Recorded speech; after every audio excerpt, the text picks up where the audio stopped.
Good morning to you all, and welcome to today's webinar for the U.S. Department of Veterans Affairs Gun Safety Challenge, brought to you by NineSigma. My name is Jonathan Yakushoff from NineSigma, and I will be your host and moderator today. Please note that this webinar is being recorded. The recording and transcription will be made available on the Gun Safety Matters Challenge page. Before we begin today, if we have any members of the media joining today's webinar, could you please identify yourself via the chat box? That way, members of the VA will know whom to follow up with following the webinar. Thank you very much in advance. Let's review our agenda for today. After I introduce our speakers, representatives from the VA will tell us more about their agency. Then, our panelists will discuss the project in greater depth. We'll conclude by addressing your questions during a live Q&A session, followed by a brief summary of project information, including how to request additional information or assistance. As we proceed through today's presentation, please feel free to ask questions at any time. We'll keep track of your questions and respond to them during the Q&A portion of the webinar. Moving along now, I'd like to introduce our panelists for today's webinar. First, we have three representatives from the Department of Veterans Affairs. Dr. Megan McCarthy, Deputy Director, the Office of Suicide Prevention, Department of Veterans Affairs.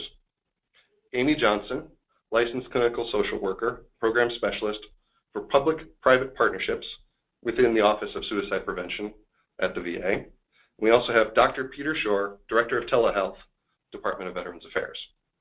And from NineSigma, we're joined by Pam Semenik, Senior Program Manager. Thank you all for joining us today. We'll begin with Dr. McCarthy. Could you please tell our attendees about the VA? Hi, thanks very much. Welcome, everyone. I'm so glad that you could be here. So I just want to take a minute or two to tell you a little bit of background about the Department of Veterans Affairs, and then a little bit about the Office of Mental Health and Suicide Prevention within the Veterans Health Administration. So most of you probably know about the VA as the Department of Veterans Affairs. The Department of Veterans Affairs is actually made up of three different branches: the Veterans Health Administration, the Veterans Benefits Administration, and the National Cemetery Administration. The Veterans Health Administration is the branch of the VA that provides health care for our nation's veterans. And that's where the Office of Mental Health and Suicide Prevention resides. We are tasked with preventing suicide among all 20 or so million of our nation's veterans, whether or not they are in VA care. I just want to take just a moment to give you a few statistics about veteran suicide. As many of you may know, about 20 veterans die by suicide each day in this country. At the time of their death, only about 6 of them come to the Veterans Health Administration for health care. So that's one of the reasons we are so excited to sponsor this challenge, because we really want to make sure that we're reaching all veterans, whether or not they're in VA care. Great. Thank you very much, Dr. McCarthy. Staying with the staff from the VA, Amy, could you please tell our attendees more about this program? Sure. We're excited to get the opportunity to speak to the general public about this initiative. We know that a safely stored firearm can mean the difference between a tragic outcome and a life saved. Through research and through the work of the VA Suicide Prevention Program, as well as research that's been done by other organizations, for example, the CDC on injury prevention, we know that the more time that we can place between somebody having access to their firearm during a suicidal crisis, the more likely they are to survive that crisis. When it comes to preventing injury and accidents, that is also a priority for our veterans and their family members. So this initiative is giving us an opportunity to seek novel solutions from innovators in the community who might already be in the space of safely storing guns and firearms, or may have some fantastic new ideas they would like to share with VA. Next slide. As Dr. McCarthy said, we have some data specifically about veterans and suicide that has been released to the public in August 2016, as well as an update to that data this past September. The Veterans Crisis Line website has a fantastic array of options for solvers to find additional information. For example, they have a gun safety video that's very short, but also carries a message about the importance of safely storing guns and firearms and the difference that can make for somebody in crisis. Next slide. So for this challenge, the VA is seeking innovative solutions, such as mechanisms or systems that could prevent gun-related suicides, injuries, and accidents. We're really looking for tangible and implementable solutions that can effectively deter suicide, injury, and accidents by firearm. And the way we believe this could be best done is by creating a safer environment for folks who are willing and interested to safely store their gun and firearm. This could be a device, this could be an idea, or this could be a system. Next slide. Great, thank you very much, Amy.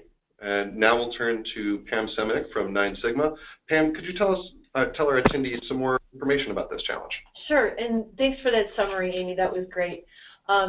Obviously, if anybody wants to see all the details of the challenge, everything is listed on the website, so please, I invite our potential solution providers to take a look, read through it carefully, and if you've got questions, you can ask them through the forum. The VA will award up to 3 cash prizes in the listed amounts. They are also planning to award non-cash incentives for other potential solutions that they find compelling. And some of those non-cash incentives include things such as access to various resources and subject matter experts that can help a potential solution provider with their design and development of their device or system, and also recognition across some of the VA media streams, just to highlight what some of those proposed approaches look like and to give the solution provider a little bit of airtime. Next slide, please. So as Amy mentioned, that the VA is really looking for tangible and implementable devices, systems, and mechanisms. We're really looking for things that are innovative and novel, things that have not been already tried. Maybe there's something out there that you're working on, a system, something that is applied in a different industry or a different area that could be also used for a potential approach for suicide prevention. Other features of this proposed innovation would be, having something that's inexpensive, so something that a resident would be able to implement and use, something that's easy for a user to implement, something easy to understand. We also want to make sure that whatever the approach is, it does not impede the responsible access of a person to their weapon. It would also be really great to have an educational piece for gun users and their families to allow for teaching about suicide prevention, how to prevent injury and accidents. And again, the full challenge summary is available for download at our website, and we're going to give you some information about that site in just a little bit. Next slide, please. The deadline to submit an approach would be January 8th, 2018 at 5 p.m. Eastern Time. Please note that all submissions must come through the NineSight's web form. We ask any potential solution provider to please submit earlier than later. We often find that we do receive a lot of submissions towards the deadline, and so we want to be able to give you enough time to be able to access our system and carefully upload your proposed approach. Winners will be announced sometime in February of 2018. Next slide, please. We invite submissions from anybody that might have a great idea, a device, a mechanism, a system. Your submission must come from, again, it's got to come through the website. We ask that any proposed approach be submitted from somebody who is 18 years of age or older, and citizens or permanent residents of the United States and its territories are eligible to compete for the prizes. We do ask you to submit a description in non-confidential terms only to describe your approach. If you've got any data or evidence to support what your approach looks like, we ask you to also upload that to the site. There is a place and a way for you to upload documents. If you have data, images, anything like that, we do ask you to attach that to your submission. Include information such as, do you have a sample or a prototype, any way that you can demonstrate what you're doing. Next slide, please. The VA gave us a list of references that might be helpful as you are looking at your approach and designing an approach. We will have these references posted to our forum shortly after this webinar. Next slide. Okay, thank you very much, Amy and Pam, for that overview of this challenge. Now it's time for frequently asked questions. These are questions that are either common to other NineSigma projects or have already been asked by our provider help desk. In just a little bit, we'll also begin our Q&A portion of today's webinar. If you have any questions, please feel free to submit them via the Q&A chat box. We'll get to them shortly. So our first FAQ is, if I submit an idea for a device I've invented, who owns the intellectual property, or IP? Pam? I'm going to take this question because this is sort of process related. We ask that any proposal that you submit through our website is in non-confidential terms only. What happens is that when the VA then reviews your proposed approach, they will decide how they would like to proceed with the potential solution provider. So, but we do ask that you do not submit any confidential information when you submit your proposal. Okay. Our next question. I have two proposed approaches. Should I submit them separately or both at the same time? I would suggest if you've got separate approaches, submit them separately. And that way it will be easier for the VA team to review them and to decide if there are enough differences between the two. They would like to be able to review approaches on a case-by-case basis, and I think that would be the easiest way to submit. Okay. Our next question. I am based outside of the U.S. Can I still enter this contest? As I mentioned earlier, submissions for this challenge to be awarded the prize money, you must be a United States citizen. However, if you are based outside of the United States, you may enter the contest. You are just not eligible to compete for the cash award. Okay. And for our final FAQ, I think this one probably would be best directed to folks from the VA. What are some safety options that are already in practice? Amy, Dr. McCarthy? Thanks. I believe we have a next slide for that. Do we not have a next slide for that? I don't believe. No, we do not. Okay. So some safety options that are already in practice are in both the communities, typically through the law enforcement communities, or through VA. We distribute free gun locks. These are cable-style gun locks that have a key at the base. And these have been distributed for quite a few years out of VA. This was initially done in the community through commonly referred to as a child safety program, where local police departments and sheriff's departments would distribute these gun locks. We also know that folks sometimes have access to a small gun safe, so a gun safe, for example, that would hold a small handheld firearm, and more typically not the larger gun safes that tend to cost more money. We also have encouraged folks to remove ammunition from their guns and firearms, storing ammunition separately from where they have the storage of their guns or firearms to try to increase that time between reaching for a gun if someone is in crisis and then having to find ammunition. Do you have some other suggestions you'd like to share, Dr. McCarthy? Yeah, thanks, Amy. That was a great list of some of the commonly used safe storage options for firearms that we currently talk about in VA and that many veterans and folks are currently using. I just wanted to piggyback on the last thing that Amy said, which was the goal of this challenge and really of all lethal means safety initiatives is to build in time and space between the impulse to harm oneself or take one's own life and the ability to do it. We know that most suicidal crises are very brief, lasting between minutes and hours. So if we can just build in a little bit of time and space between someone's decision to try to kill themselves and their ability to access their weapon, we're going to be saving lots of lives. And that's really the driving force behind this challenge. So all of the options or alternatives that already exist for safe gun storage that Amy mentioned, like using a cable lock to lock up your firearm, maybe giving the key to someone else, maybe storing your weapon in a safe, maybe removing the firing pin and giving it to someone else, or even just unloading your weapon and storing the gun and the ammunition separately from each other. There's really strong data that all of these options reduce rates of suicide. And so the goal of this challenge is really to think about other devices or systems to build in time and space that certainly don't impede responsible gun ownership to help save veteran lives. Very well. Thank you very much, all of you, for answering those FAQs.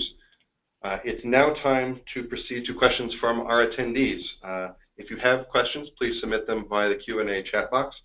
This is an excellent opportunity for our attendees to pose their questions directly to representatives from the VA as well as from NineSigma and get your questions answered live. If, however, we don't get to your question on time, don't worry about it. All the questions that are asked during today's webinar will be collected and answered and posted in the forum following the webinar. If you have a question that occurs to you after the webinar, don't worry, we've got some information coming up that will tell you how to get answers at that point as well. So, our first question. Would a technology that provides notification to a friend, a family member, a select medical professional whenever a weapon is accessed be of interest? I think that would probably go best to staff from the VA. Amy, Dr. McCarthy? Thank you. And can you just repeat that question again? Absolutely. The question was regarding whether or not a system that would provide notification to another individual, be it a friend, a family member, a medical professional, whenever a weapon was accessed. Would that be of interest? I believe it would be of interest if it was part of a system, of a larger system, but that alone, an alerting system by itself would be not of great interest for different concerns, mainly who's on the receiving end of that alert system, what if that person was not available, and what would happen as a result of that. But an alert system as part of a larger device or system, that would be of interest. Okay. Our next question, what sort of supporting data would be the most compelling to prove effectiveness? I think this would probably stay with the VA. Hi, this is Megan McCarthy. That's a great question. Thanks. At the risk of giving a vague answer to the question, I think appropriate supporting data is really dependent on the context of the solution proposed. So we certainly understand that these are innovative solutions and there may not be really robust data in support of them. And at the same time, some sort of pilot data or evidence that suggests to us that the solution has potential would be of most interest. Very good. Thank you, Dr. McCarthy. Our next question asks whether or not there will be a written copy of the answers to the FAQ questions. Great question. That will be included in the transcript for today's webinar. So yes, you will have a written copy of the answers given to the FAQ questions. Our next question, I think we'll turn to Pam from NineSigma. How would it be handled if prototypes of the same suggestion are submitted? Pam? So if I understand correctly, please, prototypes will not be submitted. We really just want you to submit a description of your approach through the web portal. Provide as much information as you can, and I believe that, sometimes we do get some submissions that might be similar in nature, so it would be helpful to have as good of a description as you can provide in non-confidential terms, including any supporting data or evidence to support what your approach is talking about. Great, thank you, Pam. Our next question, are VA employees allowed to enter an idea? I think we've turned back to the VA for the answer to this one. So Pam, please correct me if I'm wrong. VA employees can enter an idea, but they cannot win the financial prize solution, or sorry, the financial prize, which is up to $30,000. And would you say the same, Jer? Yes. Okay. And let me also add that I would suggest any potential solution provider carefully review the terms and conditions that are posted through the website. Okay, very good. And a similar question here, can the VA team up with a local community organization to be awarded the monetary award? I'm not sure I understand. Could you repeat that, please? Sure. The question was, can the VA team up with a local community organization to be awarded the monetary award? For the individual who submitted this question, could you please clarify whether or not a VA employee can team up with a local organization and therefore be eligible for the monetary award? Is that your question? Yes. Okay, we have received clarification. The money would go to the community organization rather than the VA employee. So the question is, if a VA employee partners with a community organization in their area, would the prize money then be distributed to that organization? We can take that question. Thanks. So this is Sarah Metter from the VA Center for Innovation. That is a great question. The VA wants to encourage any community organizations to seek insight and guidance and advice from their VA partners and potential collaborators. We think that makes for a well-informed solution if possible. But again, if the VA does participate or collaborate with a community provider, that VA entity or group or individual will not be eligible to receive any sort of remuneration or recognition for that solution that was submitted. Okay, thank you. Our next question, we touched on this briefly. Question is, we are in Canada. Are we able to partner with a licensee in the United States to deploy our technology if we are selected? And I'm going to say that's a great question. I'll let the VA team chime in, but until I look at the terms and conditions, I don't know if I have a good answer for you at this time.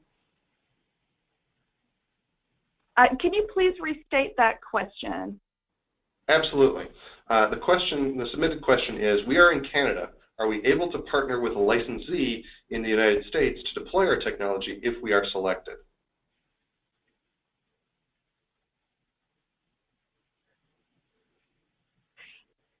That's a complex question. I would prefer if we take some time to think through a well-informed answer to that question, and we'll provide it in the written Q&A that will be disseminated to participants.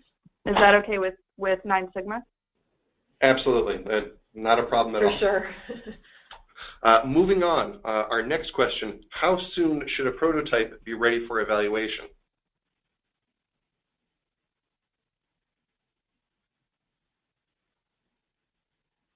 VA team, would you like to take that one? Sure. We would say at the deadline of the competition, which would be end of day on January 8th, 2018.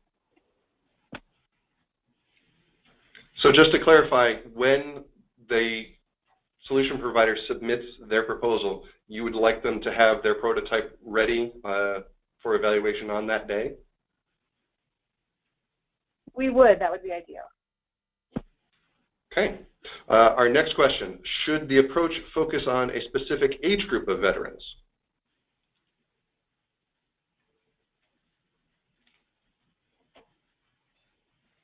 Can you repeat the question again? Sure, absolutely. The question was regarding whether or not a proposal could or should focus on a specific age group of veterans. For example, targeting veterans who are also senior citizens versus veterans who are perhaps younger. Hi, this is Megan McCarthy. That's a great question. So, you know, we know that 65% of veteran suicides are among veterans ages 50 and older. And we also know that rates of suicide are very high and increasing among younger veterans, veterans in the 18 to 29 age group. We also know that rates of firearm suicide among women veterans are much higher than they are, and higher than rates of firearm suicide among female civilians. So again, that's not a direct answer to the question, but if we did receive solutions that were focused on specific age groups with a rationale for that focus, we'd certainly take that into consideration. We are, of course, interested in preventing firearm suicide among all veterans. Okay. Our next question, will the VA assist with the commercialization of my approach? For example, by connecting me with manufacturers or distributors? No, the VA will not. Okay. Would a video demonstrating my technology be compelling? I'll answer that one. Of course it would, and I think in order to give some direction on how to do that, when you submit your proposal through the website, you will see that there is the ability to include a link to a video. So we don't want you to send an actual video file. We would like you to send it through as a link, and the link has to be to a private video. So not something that is maybe all over YouTube, but if you could change the security on your video so that it is private, that would be very helpful. Okay. Thank you, Pam. Did anyone from the VA have anything that they would like to add for that question?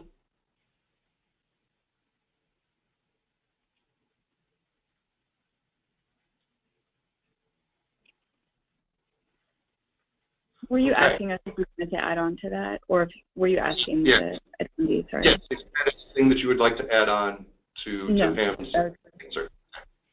Very good. Okay, the next question. Is the primary user of the technology the veteran or the veteran's family or friends?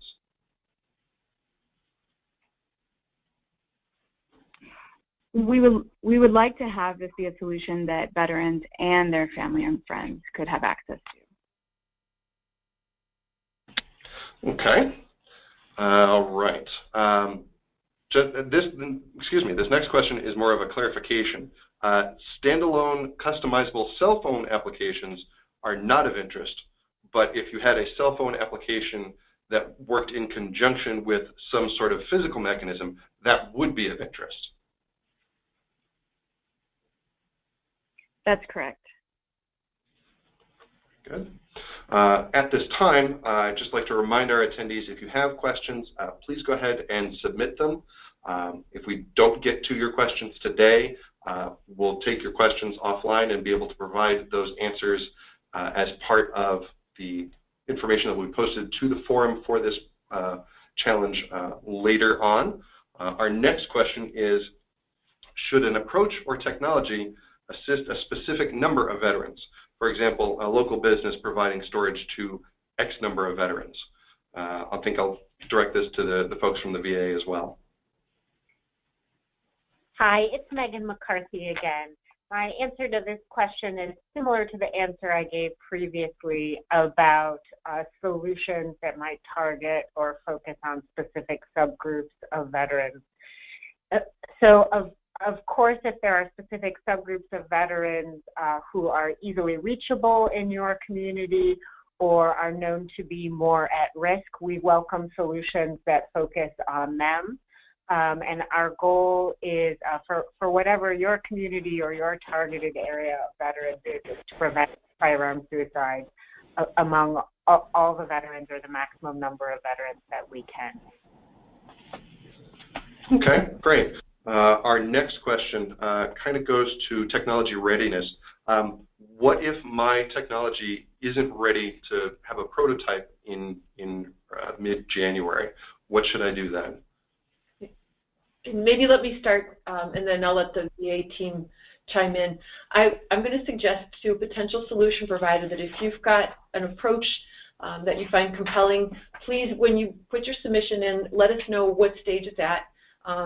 If you can give us a sense of what it will take to develop it to a final product or an end solution, then that would be really helpful so that we could understand what it would take to develop that.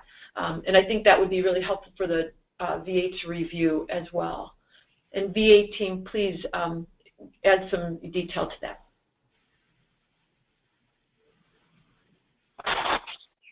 Thanks, Pam. And yes, we would just reiterate that we are looking for ideas as well as actual prototypes. We wouldn't want someone to not submit because their prototype isn't ready.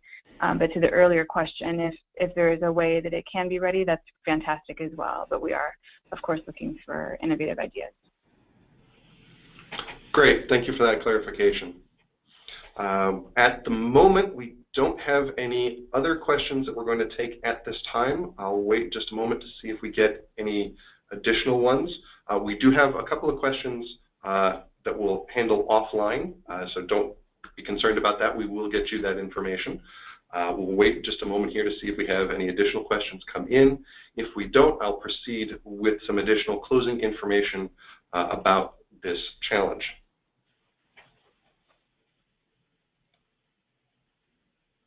Okay. Seeing as we don't have any additional questions at this time, I will proceed. So, what can you do today?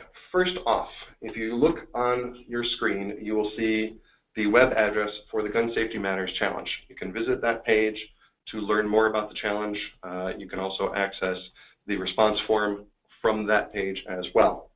Now, if you have a question, if you need assistance regarding this challenge, if you have questions about what you need to do in order to be able to submit, you can contact the NineSigma Solution Provider Help Desk. The email address is phd@ninesigma.com. Phone number is 216-283-3901. If you have questions, please feel free to reach out to the Provider Help Desk. That desk is staffed to help you out with questions, and we will do our best to get you the information that you're seeking. That last bit of information there is very important. The deadline for submissions is Monday, January 8th, 2018 at 5 p.m. Eastern Time. As Pam mentioned, that deadline is very important. Please make sure that you submit your proposals in advance of that 5 p.m. deadline. We won't be able to accept any submissions after that 5 p.m. deadline. As a result, we encourage you to establish your account on 9sites and begin working on your response in advance of that deadline. That will conclude our webinar for today. One final reminder that today's webinar was recorded and will be made available along with the Q&A transcript. To our speakers, thank you for your time and your expertise. To our attendees today, we appreciate your time and we look forward to receiving your submissions. Thank you all one last time and have a great day.